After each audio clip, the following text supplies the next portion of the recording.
জয় গুরু সবাইকে।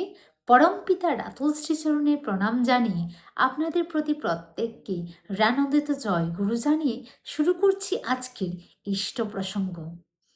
একজন দাদা কোনো এক জ্যোতিষীর কথায় এমনই অবসাদগ্রস্ত হয়েছেন যে তার ধারণা তিনি 7 দিনের মধ্যে মরবেন। আচার্যদেব তার হতাশ ভাব ও কথা শুনে বলছেন, জ্যোতিষীর কথায় বিশ্বাস করে 7 দিনে লক্ষ লক্ষ বার মরবেন, তার চাইতে ভাবুন যখন মৃত্যু আসবে তখন দেখা যাবে। দাদাটিকে জিজ্ঞেস করছেন, আপনার জন্ম আপনার ইচ্ছায়? ওই দাদা, না। শ্রী শ্রী আচার্যদেব, তাহলে ঠাকুরের ইচ্ছায় যদি জন্ম হয় তাহলে ঠাকুরের ইচ্ছাতেই মৃত্যু হচ্ছে, এটা ভেবে আনন্দে থাকেন। অন্তত ঠাকুরের ইচ্ছার দুটো কাজ তো আমি করলাম, এটা ঠিক কথা নয়? ওই দাদা, হ্যাঁ।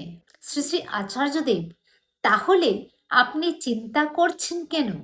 আপনি ঠাকুরকে নিয়ে চিন্তা করেন, ভাবুন অন্তত তোমার দয়াতে আমার জীবনে মৃত্যুটা তোমার ইচ্ছাতে হবে, জন্মটা তোমার ইচ্ছাতে হয়েছে।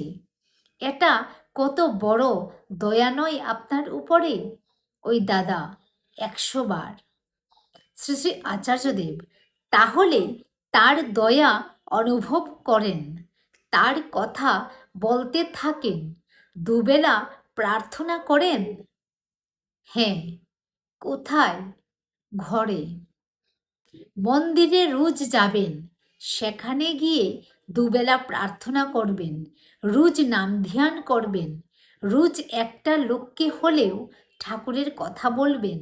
যখন মানুষ দুর্বল হয় তখন তার থেকে বেরোনোর একমাত্র উপায় হচ্ছে নিষ্ঠা।